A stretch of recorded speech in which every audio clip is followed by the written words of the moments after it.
Good afternoon, dear industry colleagues. What you just saw was technologies and engineering from the VDMA members companies. So wishing you all and your families and teams a happy, prosperous and healthy New Year 2021. A hearty welcome to all of you all for today's interactive webinar on high technology and hygienic connectivity solutions for food and beverage industry.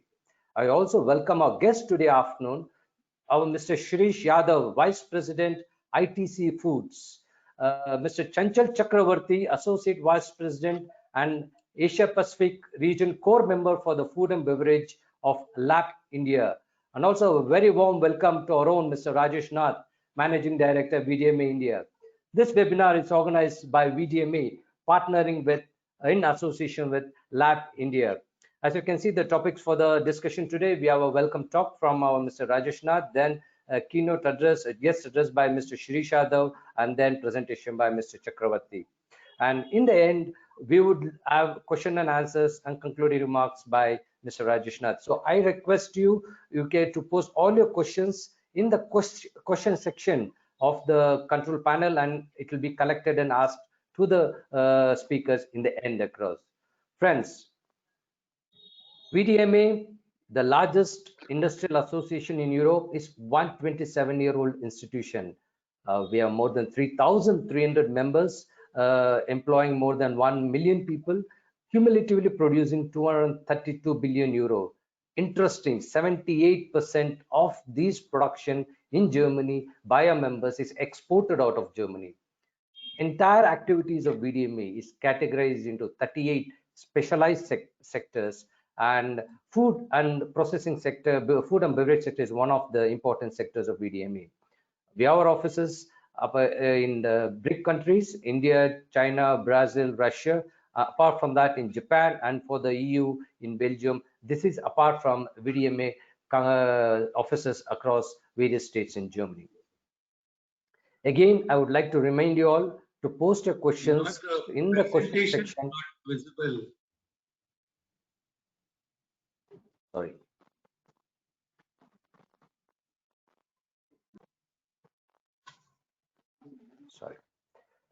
I would again request you to post your questions in the question section, and it will be viewed in the end across. I would like to now invite our Managing Director, Mr. Rajesh Nath, for his welcome address. Mr. Nath has been strongly promoting the Indo-German relations and has been the face for VDMA for more than 2 decades now. He has close to 3 decades of experience in various industries in Germany and India. The most significant achievement of his has been that he was accorded the Cross of Order of Merit, the highest civilian award from the German president for promoting Indo-German trade. It's over to you, Mr. Nath. Yeah, thank you, Manohar. Good afternoon, members and friends from the industry. At the outset, on behalf of the German Engineering Federation, VDMA, we convey our best wishes to you and your families for a healthy, happy and successful year 2021. A hearty welcome to our esteemed speakers and all participants in this webinar on high-tech and hygienic connectivity solutions for food and beverage industry, being organized by the German Engineering Federation, VDMA, along with our competent partner, LAP India. A privilege for me to welcome our guest speaker today, Mr. Shirish Yadav, Vice President, ITC Food. A hearty welcome to you, Mr. Yadav. I extend a warm welcome also to Mr. Chanchal Chakravarti, Associate Vice President and Regional Champion for Food and Beverage Industry at LAP India. So hearty welcome to you also, Chanchal. Since the year 2020 was riddled with unprecedented challenges and unexpected opportunities, the ongoing pandemic has altered our lives, working styles, and in fact, the food habits also. Food processing is considered one of the fastest growing industries in India. The growth of the industry is supported by availability of a large raw material production base. India is the largest producer of milk, bananas, mangoes, second largest producer of wheat, rice, fruits, vegetables, and the third largest producer of cereals, coconut, and pepper globally. Food processing is a priority sector for the Indian government, as well as one of the focus sectors in the Make in India initiative. In light of the above factors, and with total consumption of the food and beverage segment in India expected to increase to US $1.14 trillion by 2025, output of the food processing sector at market prices is expected to increase to US $958 billion for the same period. The estimate clearly evidences the vast market opportunity offered by the Indian food processing, transport, logistics, and related infrastructure sectors to players in the food processing value chain. Friends, as per data available from Statistica, the Indian snack food market is estimated at US $32,512 million, and India is in the fourth position after US, China, and Japan. India's snack market is divided between organized and the unorganized market. The number of units manufacturing sweets and namkeens in organized and unorganized sector is estimated at over 2 lakh units. The average per capita consumption stands at 6.3 in 2020.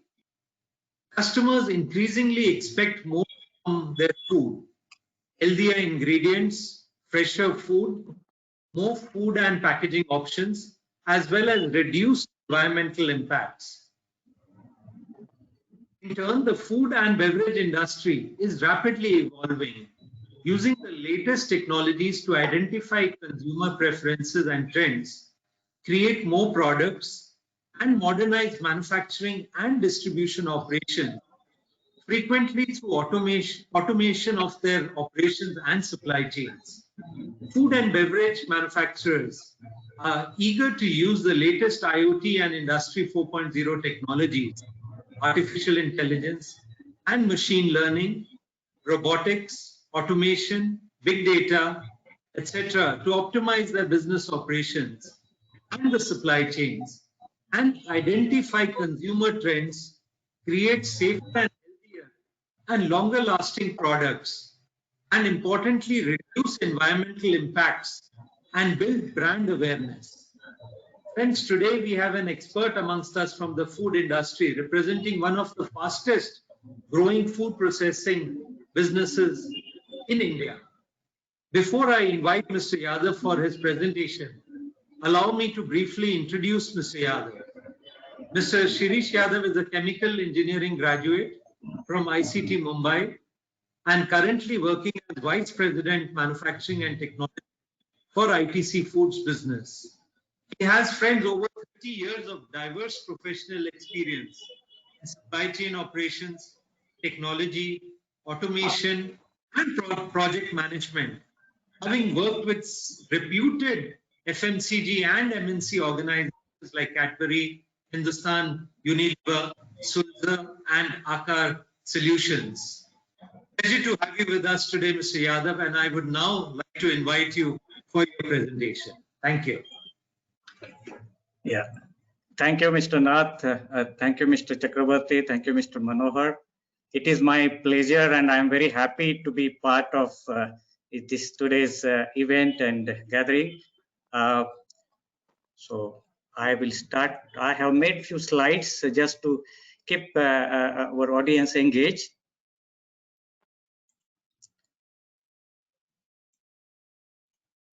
Whether it is visible? Yeah, Mr. Yeah. Good afternoon. So I'll be talking briefly about hygiene and safety in food and beverages industry, and the essential role of automation and digitization to meet and achieve these standards. So first of all, I would like to set a context. So all of us are like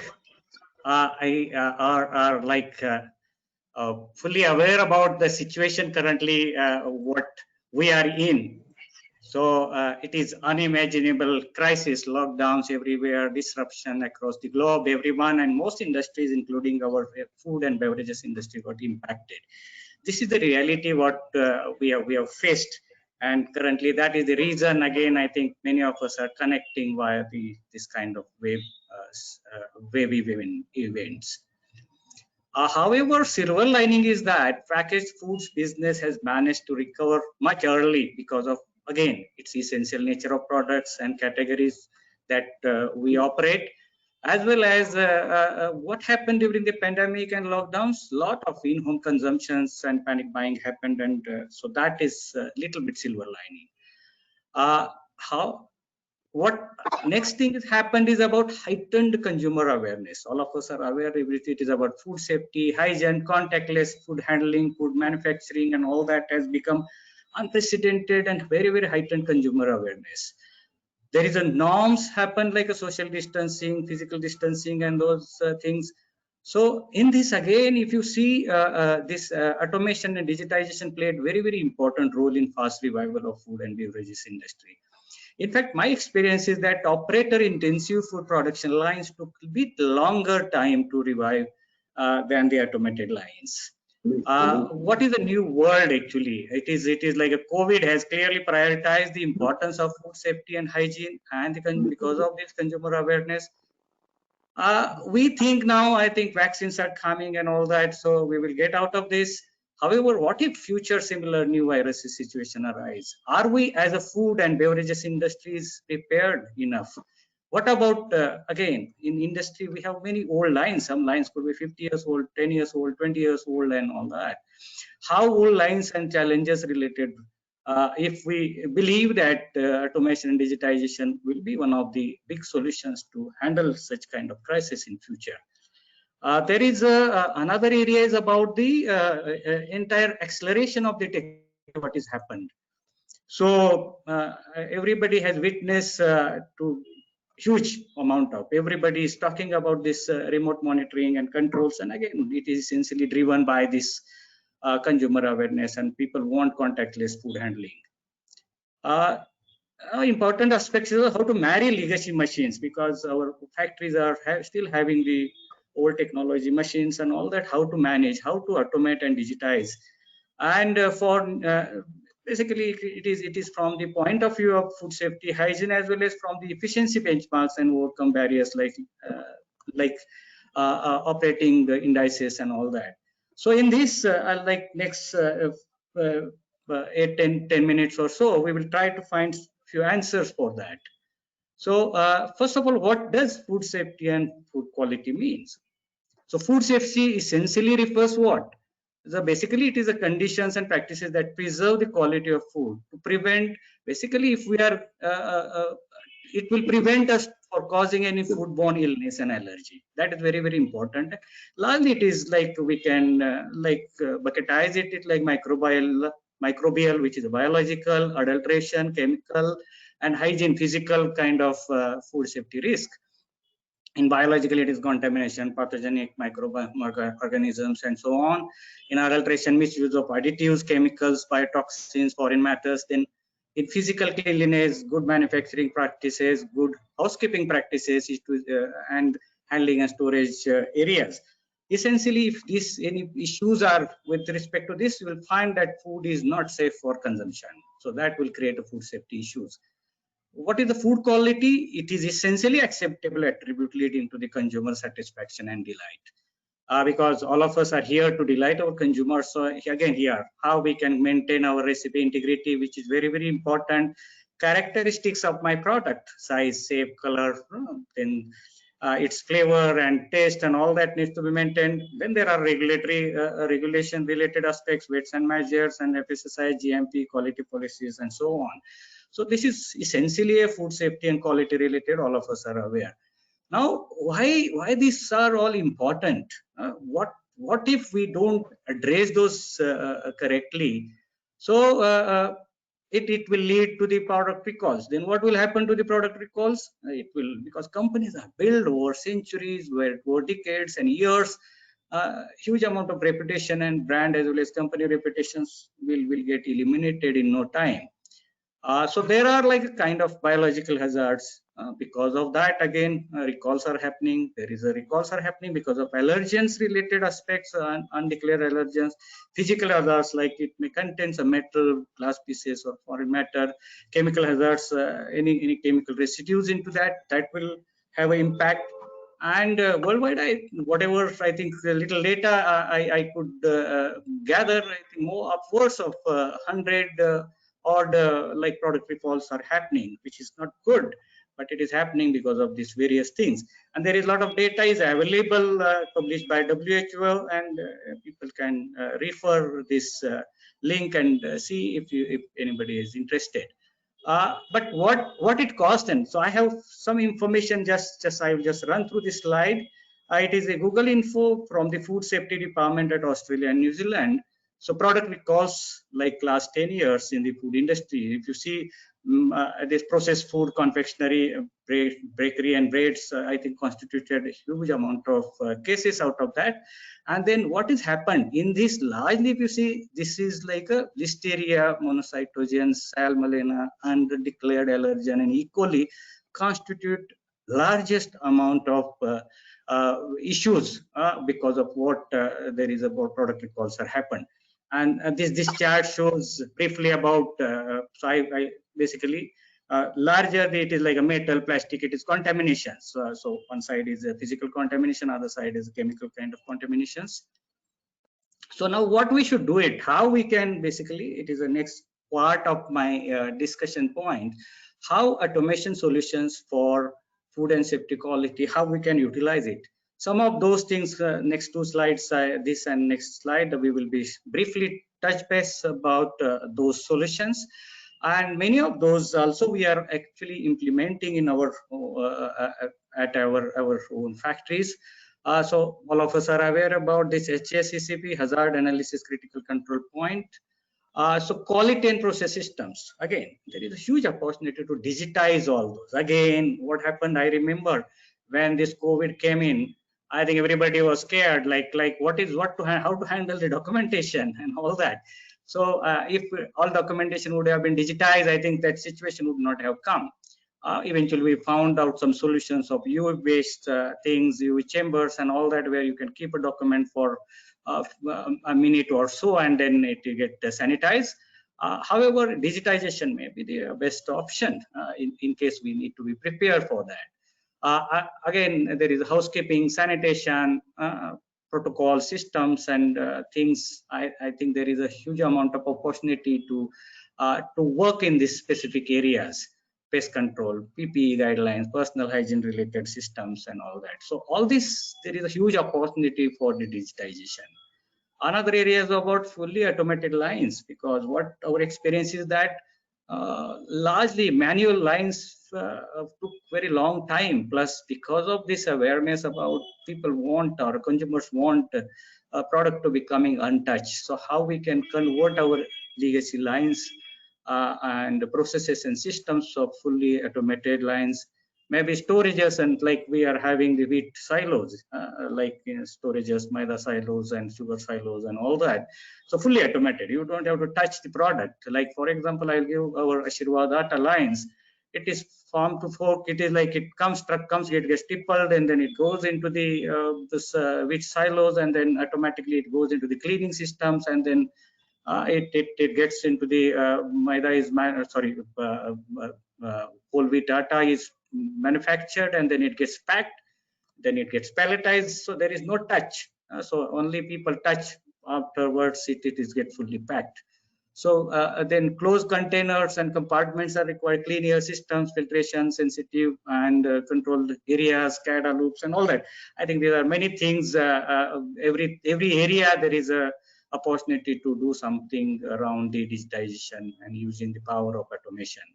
Then robotics and equipments, process cleaning robots. There are robots, housekeeping and cleaning, sanitation is available. Again, this is we discovered during the COVID time, because people were very scared about this. So if it is a robot, then we don't have to test that robot. We have to just sanitize it, and then it does its work. We don't have to really worry about whether it is having the COVID. So the X-ray machines, vision systems, sorters, basically metal and foreign matter detections, weighing sensors, IoT sensors for temperature, moisture, humidity monitoring. This is another area we are exploring, actually UVGI lamps. So I think most of our manufacturing areas are having the HVAC units. So it is a air filtration, either filtered air or the at a certain temperature. So why not have a UV which will kill, and it is when it has been found out that I think there is enough research is happened in this area, and earlier research is also available. So it reduces virological load into the air, and then this is another area which really helps. CCTV, our all factories are now CCTV enabled, and we have used this very effectively during this COVID time. So temperature scanners and face scanners, as well as PPE detections and face mask, social distancing and all that. So all this is like very handy, and these technologies are evolving and developing very rapid speed. So it is the second part is, again, it is a continuation of that digital next leg about AI ML based artificial intelligence and machine learning tools, analytics and other stuff. So like procurement, cold chains, now IoT based sensor, temperature cloud platforms. Now cloud platforms are very easy and deploy it, and many new startups are coming into the development of this new technologies. Agri-crop monitoring systems like drone cameras and many other systems are possible. E-com applications like food ordering, delivery, I think this is just exploded last few months and few years. Then manufacturing, this is quality management systems, again logbook digitization and all that. It is again step forward, maintaining our good food safety, food quality, food hygiene.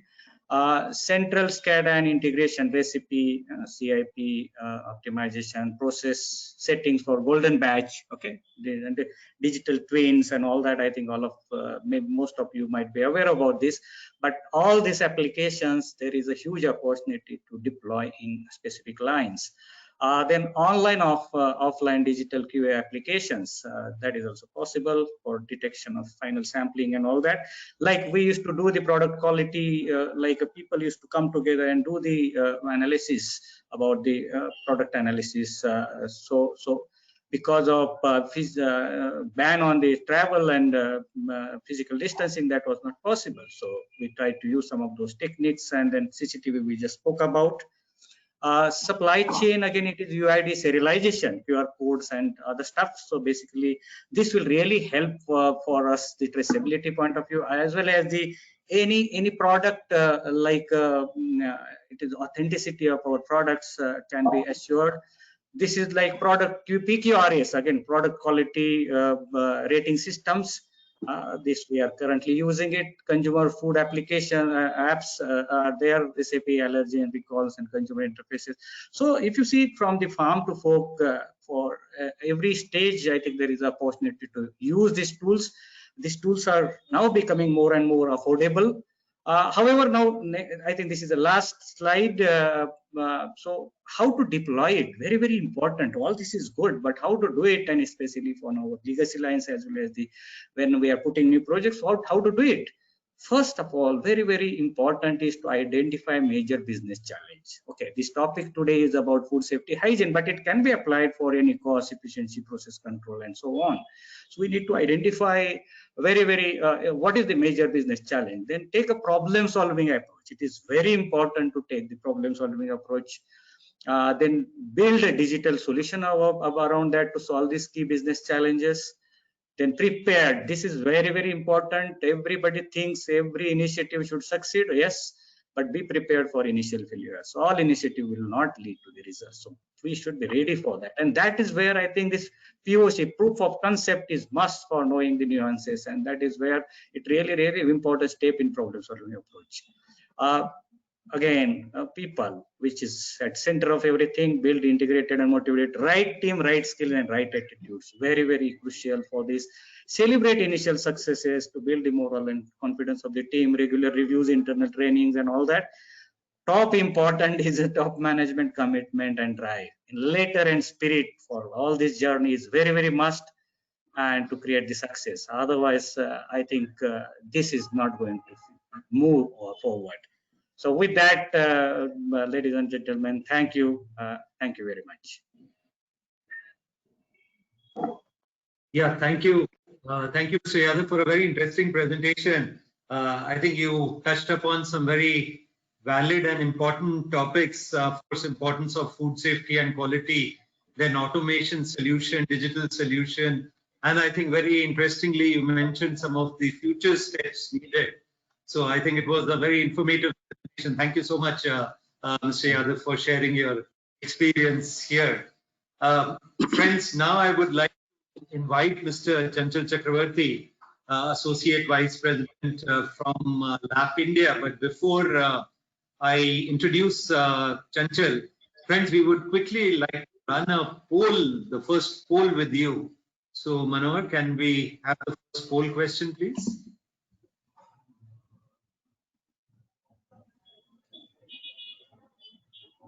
So friends, the first poll is hygiene important in food and beverage industry?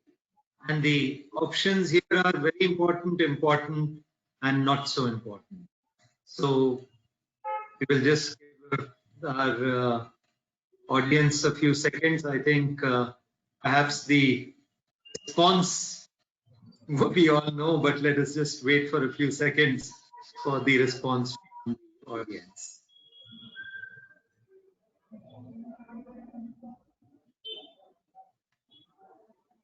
Yeah. So friends, of course, 94% consider it very important, 6% as important. So I think it is certainly a very important and valid topic aspect in the food processing and beverage industry. Thank you. Thank you, Manohar. Can we come back to the, yes.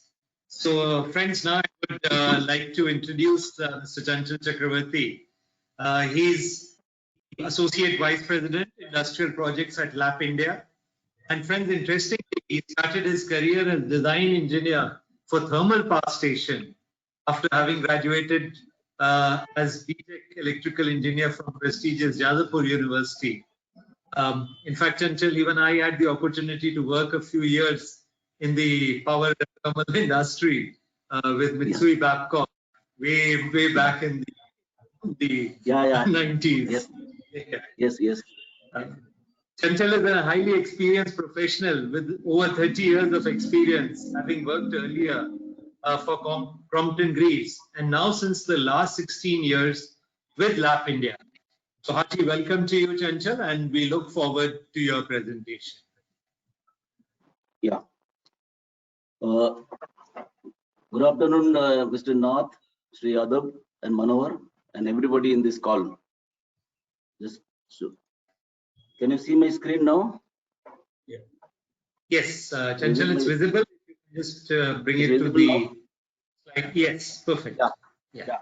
So good afternoon to you, everybody, once again in this call. Hope you, your family, your friends, your colleagues, everybody is safe and fine, which is most important at this moment. Hope we'll come back to normal very soon. And so this is we are going through a very tough time. Yes, it started with the recession and then probably the pandemic of the century. We are really going through a roller coaster ride at this moment. And I think we'll come back strongly if we work together until the COVID is walls become COVID free. The good news is that last 3-4 months we are seeing that there is a probably positive movement in the industry. The project which was stalled now picking up.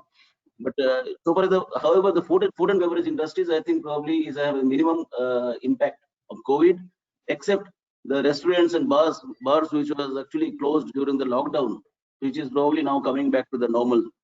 Since, as Mr. Nath has mentioned, I'm in this industry for 30 years. I always try to compare the present with the past. So if you look at the food and beverage industries as a layman from the food habit point of view, and also for the food market altogether, when we were in college or school, say those days, actually the amount of pocket money what we used to have, so those are good enough for tiffin from the roadside or so-called jhopris. But if you look at today, mostly it is a ready-to-eat cooked food packed for the kids for the tiffins, and there are also a lot of junk foods available outside the school or college, whatever it is. If you look at the middle class family food habit, earlier we used to have food mostly domestically, cooked in home, or once in a week maybe a grand meal, it also cooked in home. But today If you see that mostly it's online ordering because both husband and wife are working, and also at least minimum once in a week to the restaurant, and again the junk food. Now coming to the food, see, if you look at that, any point of wherever we are, we used to depend on the regional foods. But today, anywhere we are, you can get any type of cuisines, whether it is Indian continental, Chinese, French, Italians, whatever it is. Now, if you look at the technology point of view, Mr. Yadav was mentioning, see, there is a shift, complete shift. Look at the manufacturing process. There is no manual intervention he was mentioning. So everything is automated and automated production facilities. Looking at the package, there are sophisticated packaging happening for long distance traveling. If you look at the storage, there are a lot of costliest devices for storage of the food preservations. So if you look at the most important is the distribution chains. Today, any food or food grains or food ingredients, it is you're reaching to the remote village of such a huge country, which is really unbelievable. So no comparison. Technology has changed completely for these industries. Now, if we compare with the cable industries, actually, which is almost similar. When we started engineering, cable means it is only a conductor is copper or aluminum, or insulation is PVC or XLP. But today, the cable has become a super technological product. We actually, the cable gets manufactured based on the design, based on the duty, applications, ambience, even for the aesthetic look for that matter. If we, whatever the stringent applications today you name, we have a cable applications for that. We have a cable solutions for that. Whether it is 1600 degrees centigrade high temperatures, or flexible duty class 6, or nuclear radiations in the nuclear radiator, or under the water sea. So the technology has completely shifted here also. Coming back to food and beverage industry, yes, because as Mr. Rajesh was, Mr. Jadhav was mentioning, there are a lot of automation is happening. Do you think this type of automation is possible without a good quality of cables?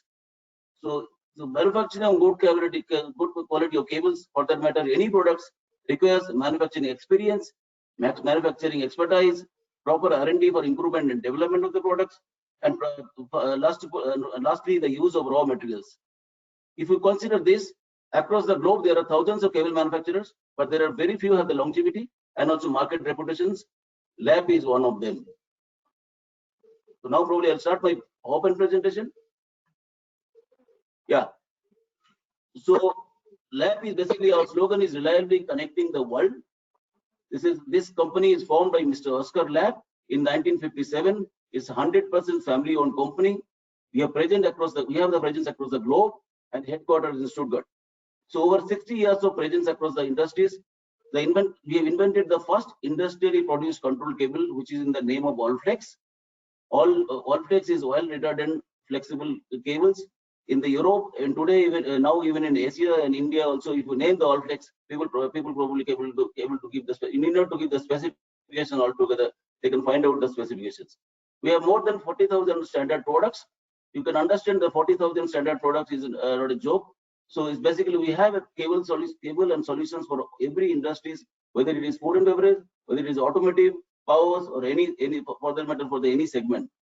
This is a one-stop solution provider. We are not only supplying cables, we are also providing solutions, connectivity solutions, cable connectivity. So LAP is known for the innovation. So we have an innovation. See, basically, we are continuous thrust on developing new products, new development to suit the market requirements. We have a proper research and R&D centers in Stuttgart for the improvement and upgradation of our product for the challenge to suit the challenging situation.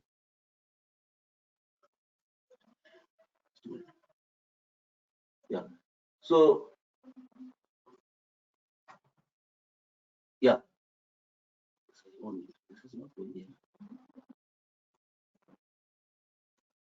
Yeah. So we have 8 strong brands and around 4,655 employees. We have 1.22 million of revenue in 18-19, headquartered in Stuttgart.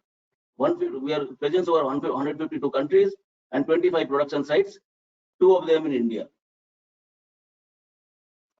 So when we talk about the India, yes, we are in India almost for more than 20 years. In fact, we came in India in 1996, but our first production site in India in Bangalore was established in 1998.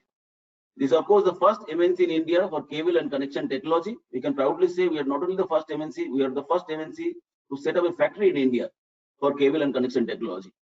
We are second largest operations in lab group after, of course, our parent company is lab Germany. So after Germany, we are the second largest. So I mean, in 20 years, we have really grown very well in India. We have around 9,000 customers across the industries in India. So it's from the various segments. So coming to these things, as I said, that we have manufacturing units in Bangalore and then two manufacturing sites, one in Bangalore, 98, and then we had set up a second manufacturing unit in Bhopal in 2008. We have again a state-toward innovation engineering center in India, in Bangalore. So these expert engineers are working for improving and upgrading our product.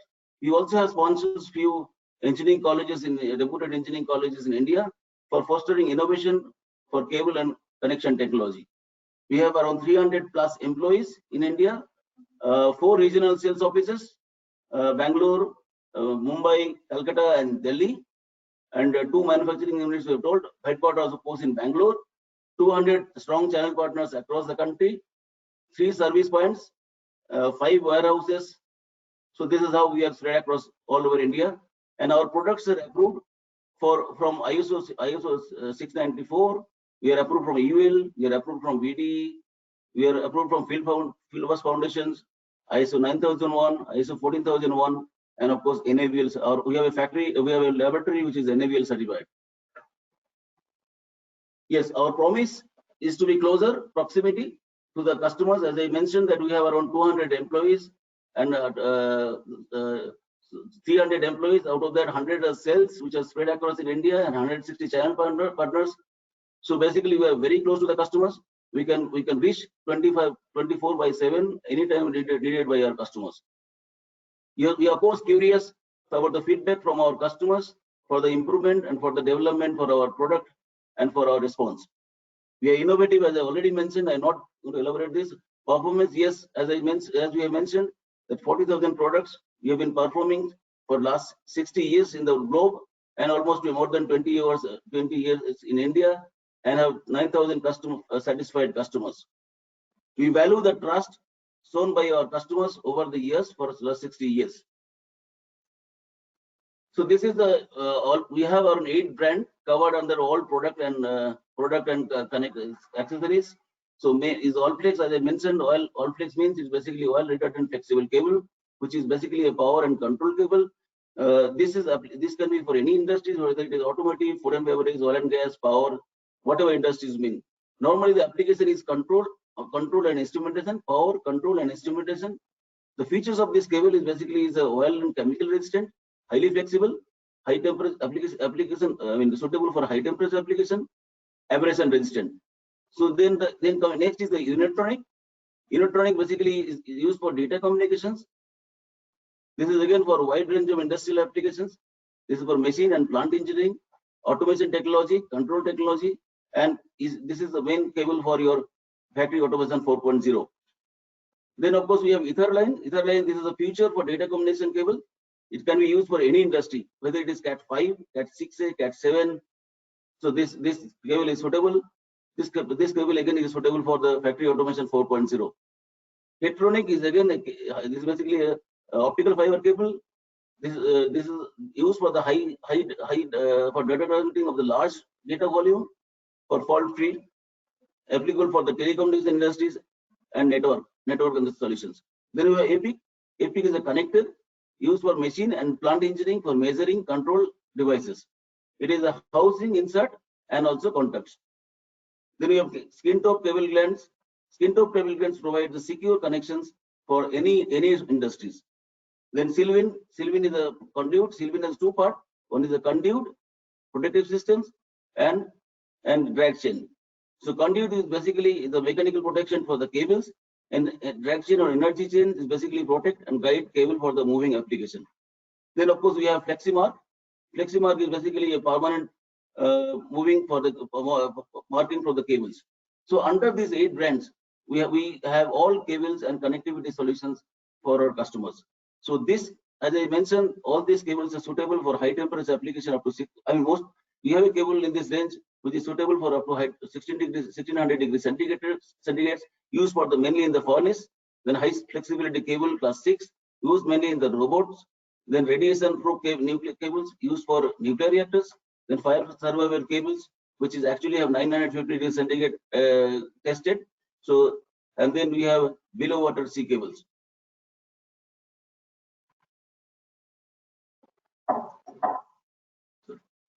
Yeah. So then, as we mentioned that we are not only supplying cables, we are also supplying comprehensive system solutions. So we have a separate divisions where the expert engineers are working for system solutions of customers. So they can take the design of cable as per the requirement, the connective systems, that means connectivity with the glands, connectors, all this, and also the guiding systems. So based on the customer's requirement. So the benefit here is that no capital expenditure by our customers, because we need not to have any production facilities. We will be giving the solution to you. The lean supply base leads, because all depends on, because our lead time is very less. So we will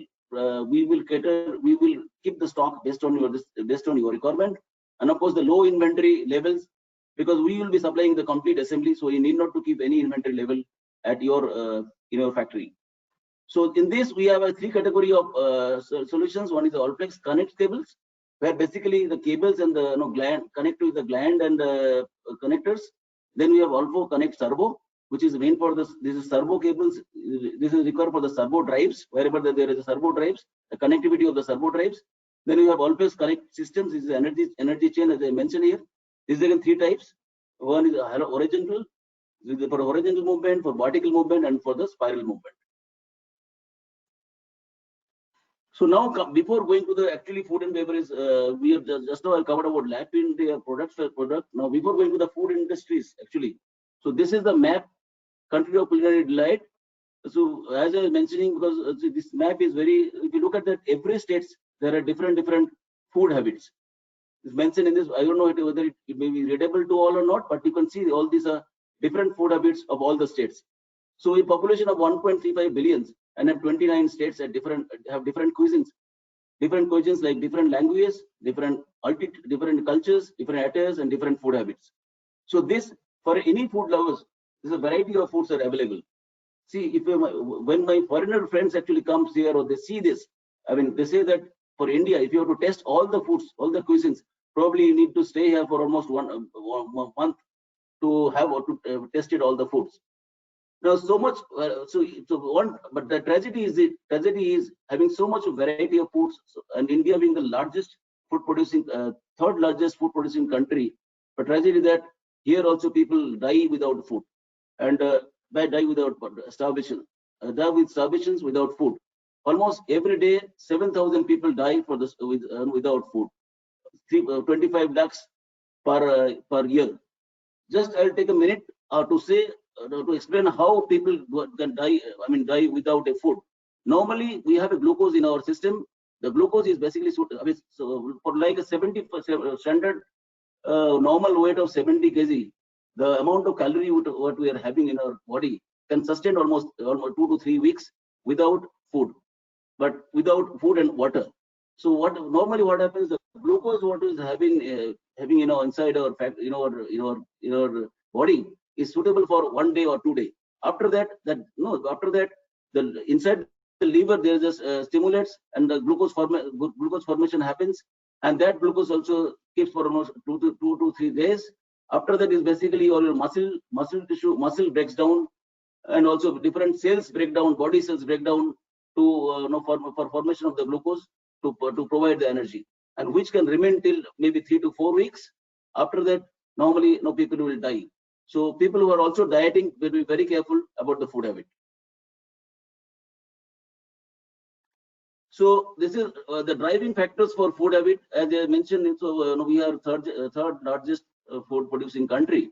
So definitely we have a mega food parks. Mega food parks is nothing but the parks which is basically the facilities near the agricultural hub. So this not only provides the farmers to sell their product, but also provides a lot of job opportunities near to their place. So we have around 42 government approved mega food parks in India. Out of that, 21 is in operations. You can look at the the cluster here. because see, mostly you can find Karnataka, MP, UP, and those mostly southern part of the country. There are a lot of mega food parks are here. So this food processing to grow from 32% to 47% by 2025. Perishable processing to grow from 6% to 20%. Value-added food processing to grow from 20% to 35%. So this is one of the driving factors for the food industries. Another driving factor is the milk. Yes, you know, Indians, in fact, there are no Indians is there who does not like milk or does not take milk. So milk production in India, total milk production in India is 177 MTPA with a growth of 6.5%. So we are the largest milk production country in the world. Almost 22% of the world milk productions come from India. So if you look at the map here, clusters, I mean, mostly it is, you can find here Rajasthan, Punjab, Gujarat, Maharashtra, Andhra Pradesh, UP are the major food, milk producing states. So this has given a scope of having a lot of dairy industries in India, probably across the India and everywhere it is available. Next is the mills. Since because India is also producing, as Mr. Nath was mentioning, wheat, second largest production of wheat, and second largest production of rice. So with this wheat, rice, and also edible oils. So there has to be a mill to process those, wheat, rice, and these things for making it eatable. So India has, mills everywhere across the country. Rice mills, wheat mills, and also edible oil mills. So industry growth.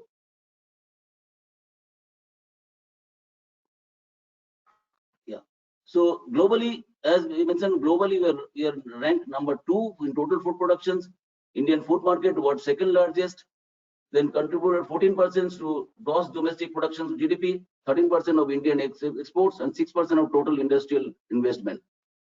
India's food service industries expected to have 75.448 billion by 2022. Food industry accounts for 31% of Indian consumption basket, and it is 100% FDI for food processing. Now coming to the topic of the webinar discussions today, because we are talking about the hygiene, safety, and cleaning. So it is a critical aspects for any food and beverage industries, as Mr. Jadhav was mentioning. So this is definitely very important factors when you talk about the food and beverage industry. Hygiene is basically part and parcel of our daily life, particularly in COVID systems. Now in this COVID situation, hygiene is the most important. But if you talk about the food and beverage industries, the most important parameters is the hygiene. To ensure the hygiene, so you have to take some safety precautions, or so that we can ensure the hygienes. In that, the most important safety precautions is the cleaning. So whether in your house, whether in the kitchen, or your personal these things, so this is or the industries where the cleaning is the most important for food and beverage industries. So if I talk about the hygiene here, so look at the minimum risk of physical and chemical microbial contaminations, which is what is required for the hygiene. So hygiene means you have to have a personal hygiene. People who are working in the food industries, for the matter anywhere, should have a personal hygiene. So minimum norms for the personal hygiene is that you should have a clean uniform, you should have a full apron. If anybody working in the food industries should have full apron, should have shoes, and then also disposable gloves. So this is what the minimum hygiene required for persons working in the food industries. If then comes the equipment design or product, machine design or product design. So there are some of the aspects mentioned here about the design is that. So this is actually, if you look at the protruded portions here where the food particles can get deposited. So to avoid this, you have to have a rounded this thing so that no food particles get deposited there and makes the contaminations. So now another design is that, because see, suppose we have if you look at this design is basically a 90-degree perpendiculars, but where there is a chance of food deposit here. So that is why we have to do it the surface we have to move around like this so that no food particles deposited here. If you look at the bend here, the bend when you bend towards upward, have a probability of getting the food particles deposited here. So normally this bend will be always downward so that food particles does not remain there. Now coming to the certificate, which is very important, the type of the certificates we need for becoming hygienic industries or hygienic plant. So one is the EHEDZ, then DN in ISO 14159, DIN EN 1472-2, Machinery Directive 2006-42 is 42/EC. So these are the certificates required for becoming a hygienic. Safety, as far as the safety is concerned, must prevent any substance of living creatures to accumulate, and then equipment, materials and components need to withstand thorough industrial cleaning conditions, that is chemicals, acid, alkalines, waters, steam, dry ice, and high-grade stainless steels. So this normally happens if we use high-grade stainless steel material. Normally we use a material for any applications should be a stainless steel, so that it can withstand chemicals, acid and alkalis and the hot water, which is regularly cleaning. High resistance temperatures, because in food industries there are a lot of ovens, lot of furnace, lot of freezers also there, so it is a hot and cold. So you need to have resistance to temperatures, whatever equipment you will be using, including cables. And then mechanical strength, of course, because a lot of cleanings are having a force cleaning, force jets cleaning are there. So you have to have a mechanical strength and flexibility. Equipments to have IP69K protections to withstand a high pressure water cleaning. This is very important because normally we are aware of IP68 or IP69. Normally IP68 is basically where if you put any devices 1 meter above the water immersion 1 meter below the water can withstand for IP68. But IP69K is basically designed for food industries, where it can withstand the sprinkle of the water or the water jacket, water bullet, it can withstand. So then another safety factor is the use of FDA approval materials, so which is very important, that we have to use the FDA approved materials. So next important point is the cleaning. Of course, cleaning is part and parcel of any food and beverage industries. So as I mentioned, that most of the equipment has to be stainless steels, which is a grade of V4A. The IP69 protections I mentioned already. And of course, for the dry ice cleaning, you need to have equipment which is suitable for -70°C to 100°C. So there are three types of cleaning: wet cleaning, dry ice cleaning, and pulse lights sanitize. This basically is a sterilization. Normally after the cleaning, you have to sterilize your equipments. So pulse light is used for the sterilization of the equipment. So wet cleaning, yes, it's really, the name itself suggests that wet cleaning is carried out using water mixed with chemicals and solvents. Normally we use you can use any solvents for the cleaning agents. And the wet cleaning is also carried out using steam and high pressures, as we mentioned, because when steam and high pressures will give you the force cleaning where it will clean much more efficiently. Intention of such cleaning is to ensure removal of residual particles deposited in the around equipment to avoid cross contaminations. So all this cleaning is very important because we are avoiding the contamination. Any processed food falling under processed food becomes a contamination. So to avoid this, so this cleaning is required. Then the equipment used for food processing should have good resistance to chemical and solvent, as I've already mentioned, not repeating it. So another cleaning is the dry ice cleaning. Today's trend is that dry ice cleaning is a very growing trend in the industries. This is alternative to end users who are not using cleaning agents, because here you are not using any chemical agents. Because if you want to avoid the cleaning agents, then dry ice cleaning is the most important. In dry ice cleaning particles, normally, as I said, -70° to it normally operates. I mean, -70°C and 2 to 6 bar pressures applied for this cleaning. See what it does actually, it ducts the freezes, which becomes brittle and easily remove it later on. So this is a different type of cleaning. There is no agent, no chemical or cleaning agent is used here. So you can easily remove the dirt from your equipments. An example is this: the factory is making sweets where sugar coating is found on the splash zone. So here sugar coating is found, so you can easily freeze that can be freezed easily, and after it once it is dry out, you can remove it by sweeping. Of course, last is the pulse light sterilizers. This cleaning happens when the pulse light sterilizes is a new way of sterilizing food processing machines. This basically this saves the cost, which is less mechanically and chemically stressful. This contaminated machines parts exposed to the flashes for a duration of 0.3 seconds. Each flash produces enormous heat energy. So normally here also the heat energy, it produces heat energy. So to burn the dot, and also so DNA in the cells or the microbiology absorbs UV rays, protein production and cell metabolism is blocked, and it dies through critical substance can be easily eliminated. So coming to the zones, so there are now we talked about the hygiene, we talked about the safety, we talked about the cleaning.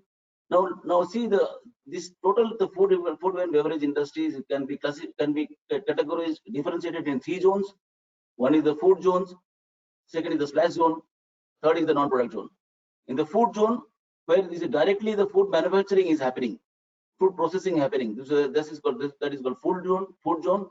Splash zone, where there is a chance, see from this zone, there is a chance of this ready food or the produced food can come back to the processing food and can contaminate this food. So this zone is called splash zone. And the non-product zone, of course, this is out of the food zone. So there is no chance of this zone, anything coming back to the food zone. So this is all non-product zone. If you look at these pictures, so if you look at this is the food zones, because this is the food producing happening inside, food manufacturing happening inside, and this is the two where the 2 is mentioned. There is a chance of splash can come back to the food processing, under processing food, and 3 is the basically non-productive zone. Now, if you just what are the requirements for these zones actually? If you just can elaborate this. Food zones, food is in direct contact with the equipment and components.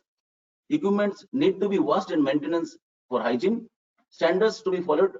These standards I have already mentioned, because these standards, if anything you are using for the food zones have to satisfy or have these standards. Otherwise, it will create contaminations and create a problem, and you will destroy the hygienity.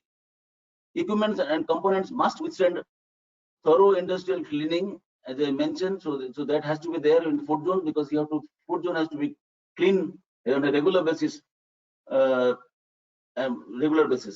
Then the splash zones, because as I mentioned, the drips and splashes of the fruit can return to main food manufacturing, causing contaminations. It is certain areas need to be washed regularly. There also you have to clean regularly. Equipment and components need to withstand thorough industrial cleaning. Non-product zone, of course, is this zone. There is no relations, no touch with the food, nothing, no in contact with the food. So this zone you can use. Customer may use as any products for that matter. But of course, you have to also see the temperature range, chemical resistance, mechanical strength of the products.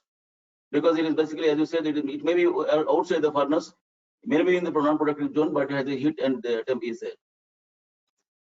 Now, coming back to lab, yes, we have a special products across the globe meant for the food and beverage industries.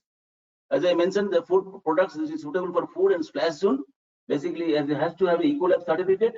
Ecolab important because it is whatever cleaning agents or chemicals you are using. So the cable has to withstand those cleaning agents. So that has to be Ecolab certified. So we have cable like Ulfax Robust, or Unitonic Robust, which is, you can see the design is very compact and robust design. So whatever you use, this is actually can prevent that. Even though you're cleaning, whether it is whatever you do. Then we have a conduit. This is basically made of stainless steels, and then there is a film over it. So it can also suitable for the food and beverage industries, particularly for the food and splash zone. And then the connectors, this is basically metal, again stainless steels, both are stainless steels, and of course the glands. So all are made stainless steels. So there is it can be used, it can be directly in touch with normally in food industries, particularly the gland. Cable does not come in touch with the food and processing food, but normally gland and connector comes in touch with the processing food. So that is why this has to be stainless steel always. Then of course non-product zones, you can use any cables.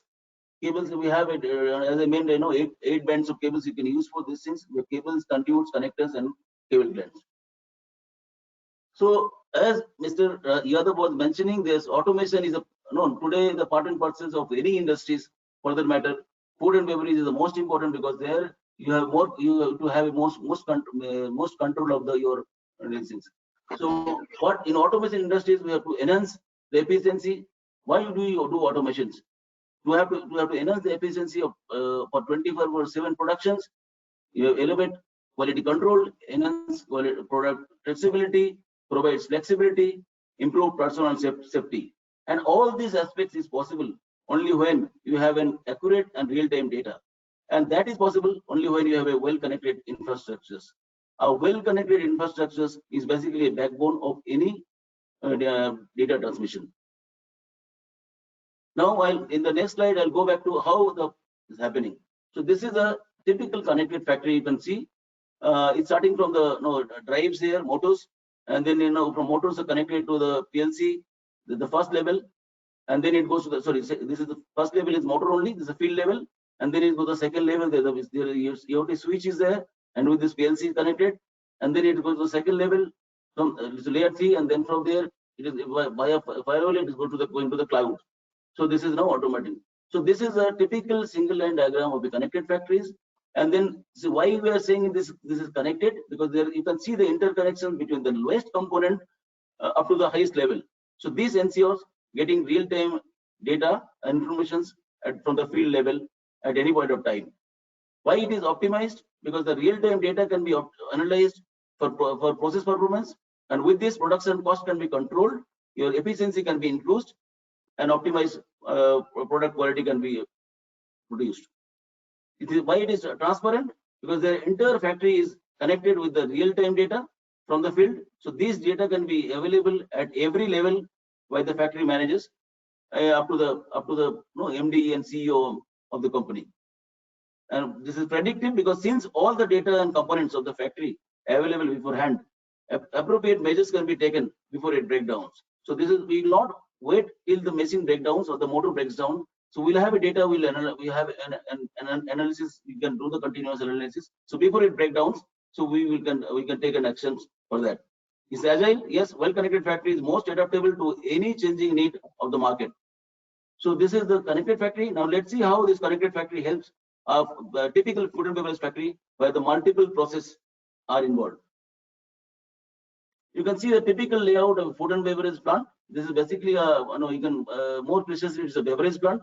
You can see here the bottle closing machines, bottle filling machines. There the main cabinet, the bottle cleaning machines.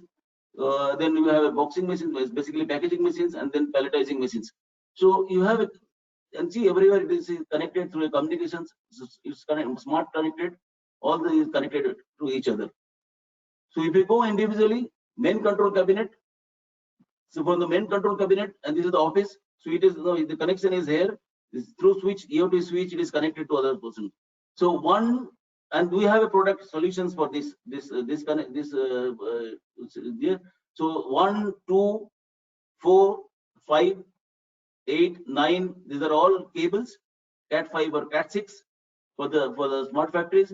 3, 6 are the switches, and then we have a sensors. 7 and these are for the sensors. So we have, you can see any single time we have an app solutions for the entire. This is not the cable. This is entire cable connected with solutions for the cabinet. Next, when you go to the bottle filling machine, there also you'll find that for the machine cabinet it is coming to the switch, and from there it is going to the sensors. So here also 1, 3, 4. These are all Cat 5, Cat 6 or Cat 7 cables, communication cables, and 2 is the sensor, Ethernet and sensor cables. And then we have solutions for again this plant also, bottle filling machines plant also. Then bottle cleaning machines, same thing also. We have 1, 3, 4, 2, 4. These are cables, and 2 is the sensors. So we have a solutions for the entire bottle cleaning machines. Similarly for the packaging machines, here you will find. So here is the addition features is you can see the drag chain here, energy chain. Yes. So this is the addition here. So we have also in our product portfolio we have drag chain. So we can give the complete solution for the packaging machine also.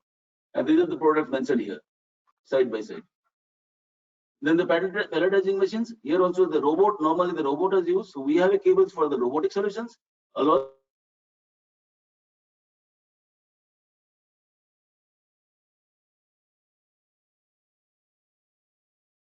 Also we have a cables and solutions for the others. So 1 and 2 is the mainly Cat 5 cables, and 3 is the smart factory for the food and beverage industries. And we are actually the ideal partner for choice for high tech and high connectivity solutions for our F&B industries. We are already connected to our esteemed customers, many of our esteemed customers. We have around 900 customers in the food and beverage industries, but I mentioned few of them. If I'm not able to mention some others, please forgive me. But yes, these are the major customers for the food and beverage for us. We are starting with ITC, IDMC, Tetra Pak, Mondelez, MTR, Amul, Nestle, Dairy Milk, Glaxo, Unilever, Mother Dairies, KHS, Pepsi, Britannia. So as I said, that we have around 600 customers. Out of this, these are the few customers I mentioned here. And we are able to be partner to them, and we are ready to be partner to other customers if are there in this, and we can go give you the entire solutions for your factory or any smart factory or any factory for this matter. Thank you. I think this is the end of it. Yeah.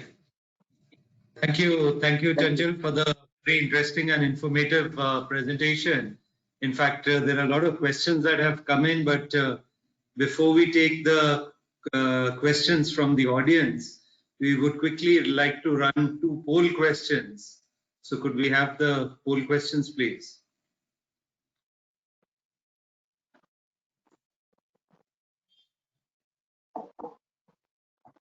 So the first one is, do you see cable and connection technology playing a pivotal role in food and beverage industry? So the options are yes, no, and third option is maybe.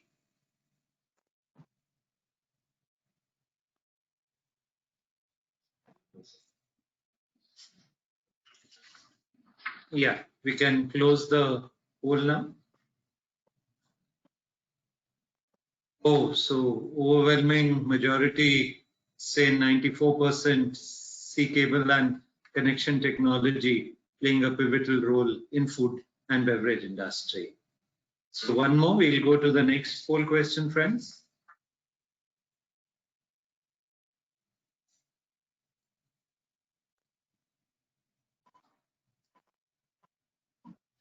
The next question is, what is the level of adoption of Industry 4.0 in your company? Greater than 70%, between 40 to 70%, less than 40%, and the last option is yet to start. So this is a very interesting question. Let us see what our audience, what feedback we get from the audience.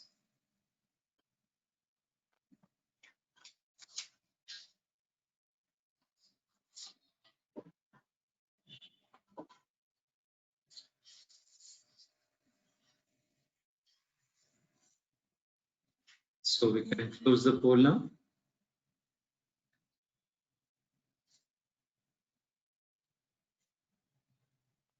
So friends, in fact, quite interesting. 35% are between 40 to 70%.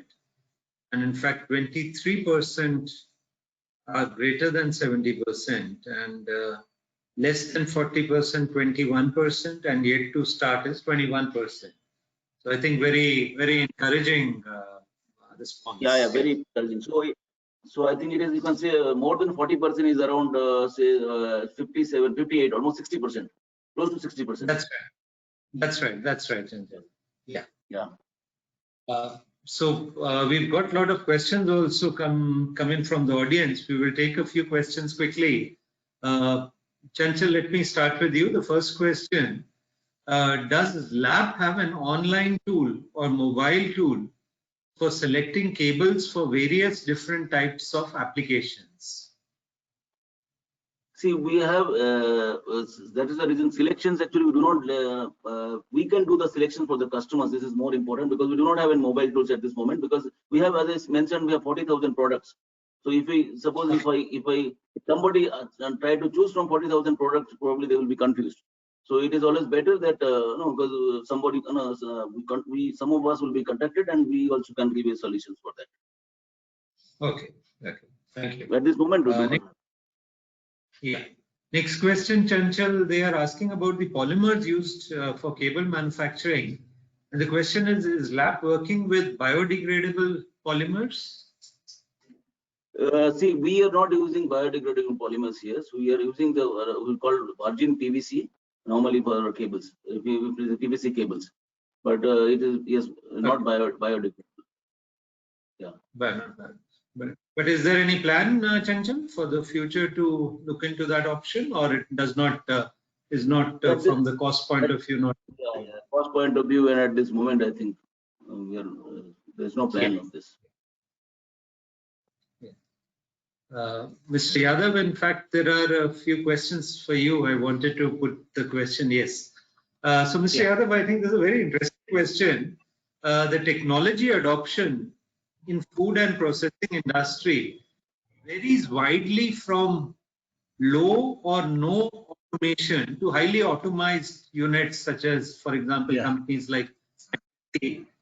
So how can one measure the return of investment for automation?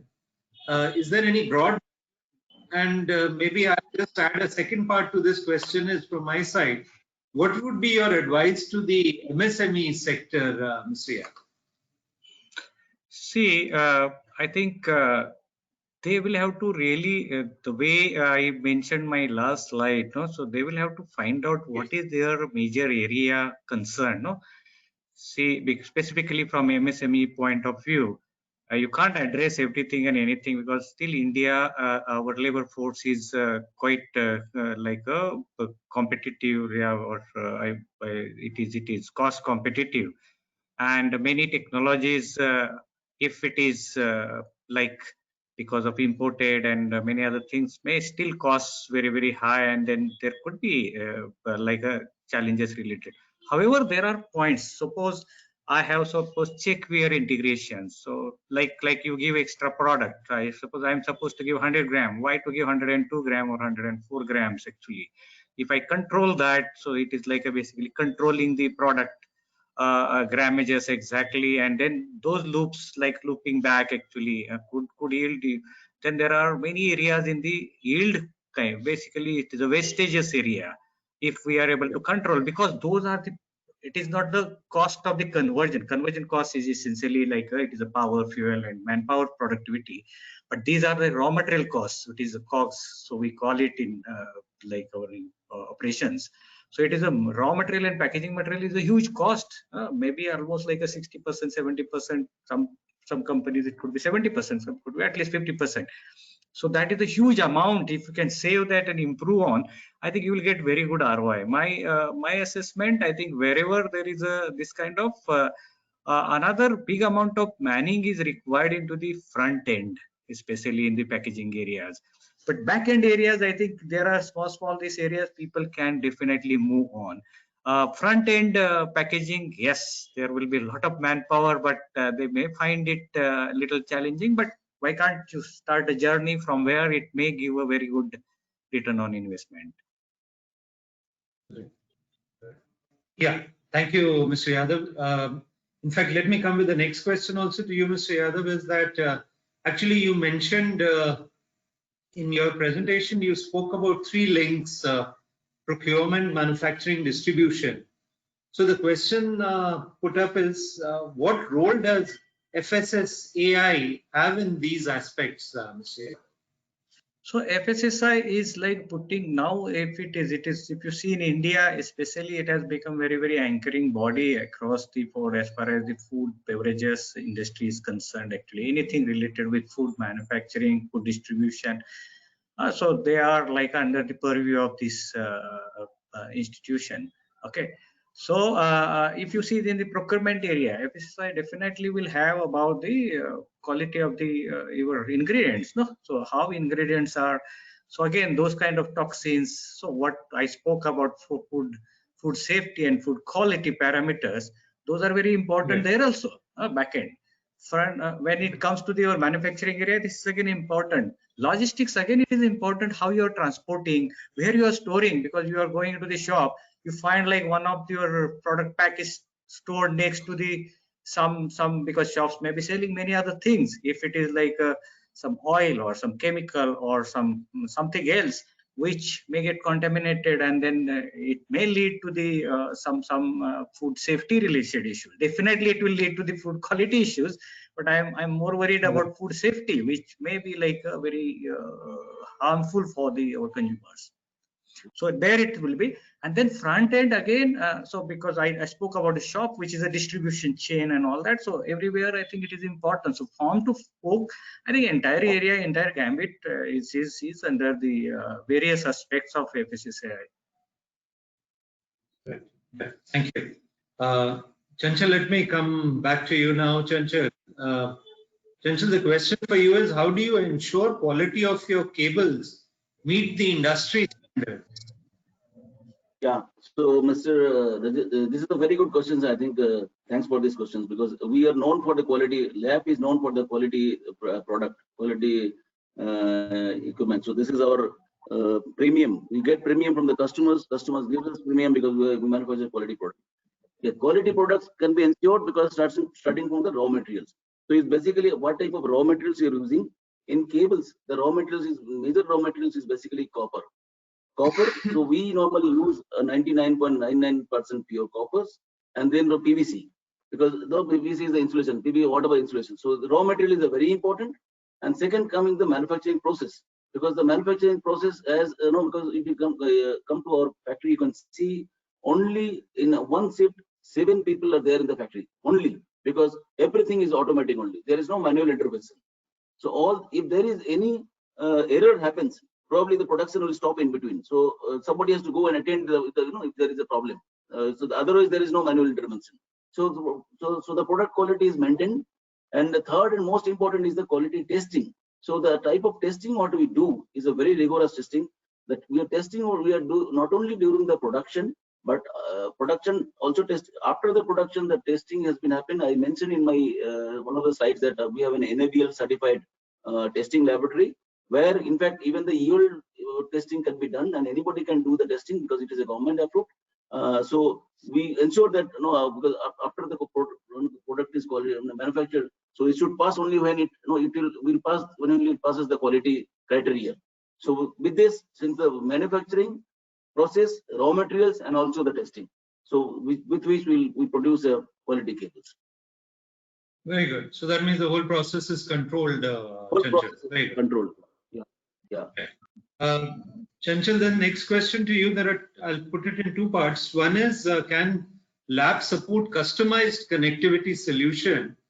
And the second part is, when we are talking now of mobile technology changing to 5G, so would LAP connectivity solutions also work here, or would changes be necessary? Yeah, coming to your first questions, just repeat your first questions. Yeah, first question was, can LAP support customized connectivity solutions? Yeah, so, correct. See, my presentations, in at least 2-3 slides, I mentioned that we are not only producing cables, we are also a cables connectivity solution provider. We have a separate divisions. I mean, we have a particular division with the expert engineers are working only for the providing solutions. We can take the design of cables, take only cables, and take the design of the cables and the connectivity based on the requirement of the customers. So we can provide the entire solutions depending on the customer's requirement. And second part, mobile connectivity, as you said, because at this moment we do not have. Yes, definitely. Yes, the coming days, definitely we have to go to the smart factories and all. So definitely we haven't in futures. Definitely we have a plan to go to that. Maybe the last question to you, Chanchal, is, are there any part number differentiation for cables made in India and Germany? See, let me tell you one thing here. Again, we say this to our customers, because there is quality-wise, there is no difference, because whether it is produced in India or Germany, there is absolutely, if you put 2 cables together, I mean side by side, there is no difference, except the part numbers. Because part numbers, yes, we have to. There is a because otherwise you cannot know, because see, whether it is producing in India or producing in Germany, or producing in Italy or producing in China. So every country there is a different part numbers. But other than the part numbers, almost everything is same. So this is, we have to maintain the ISI norms. As per the ISI norms, we have to have a different part numbers. But as I said, we are only using the Indian soils, made in India. But everything is basically the quality of this is as good as we manufacture in Europe or anywhere else. Right. Thank you.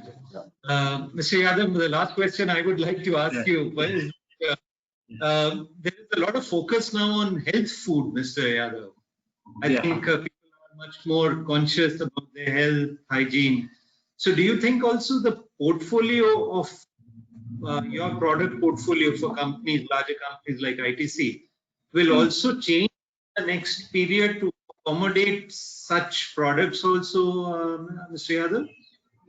Yeah, Mr. Nath, I think very relevant questions. Yes, I don't know whether you are aware, we have one of the very big, we call it the LSTC, Life Science Technology Center here in Bangalore. We are almost like a 250 plus scientists working for us.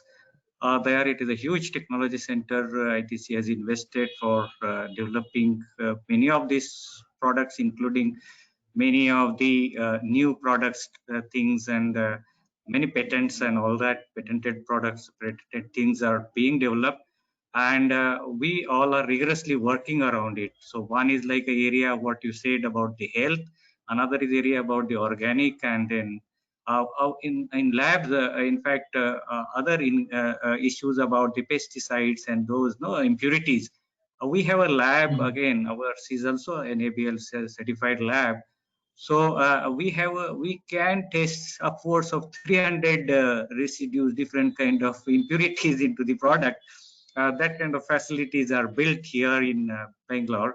Yes, to answer your question, we are getting ready with the products, and many things are being worked out. I think as we consumers starts asking for it, I think we will be definitely launching it through, especially now we have a good tool to launch it through e-commerce, modern trade, e-commerce, and all that. So we can do that actually. Yes, we are working very rigorously on that area. Right. Thank you, Mr. Yadav. Friends, I would like to first of all thank Mr. Yadav and Chanchal for the excellent and very informative presentations. And also on behalf of VDMA and LAP, I would like to thank all our participants. In fact, I don't know whether in Sydney any of the Indian batsmen has crossed a century, but today at our summit we have crossed the century. And in fact, more than 100 participants who joined. So that way, I think, thank you to all the industry. So let me conclude, friends, that the food processing industry in India is a sunrise industry that has gained prominence in recent years. The sector serves as a vital link between agriculture and industry segments of the economy. Food processing industry in India is a potential source for driving the rural economy, as it brings about synergy between the consumer, industry, and agriculture. Key factors for the growth in food sector can be attributed to demand for processed food rising with growing disposable income, urbanization, young population, and nuclear families. I would like to conclude with a quote from the Latino-American civil rights activist Cesar Chavez. Very interesting, his quote. If you really want a friend, go to someone's house and eat with them. The people who give you their food give you their heart also. So thank you, friends. Thank you, Mr. Thank you, Chanchal, and thank you to all the participants for joining this seminar today. Thank you. Mr. Nath, I just recollect on that quote what you. In our culture, we say Atithi Deva Bhava, so it is perfectly. Yeah. Thank you, and thank you, everyone. Thank you all. Thank you. Bye-bye. Thank you.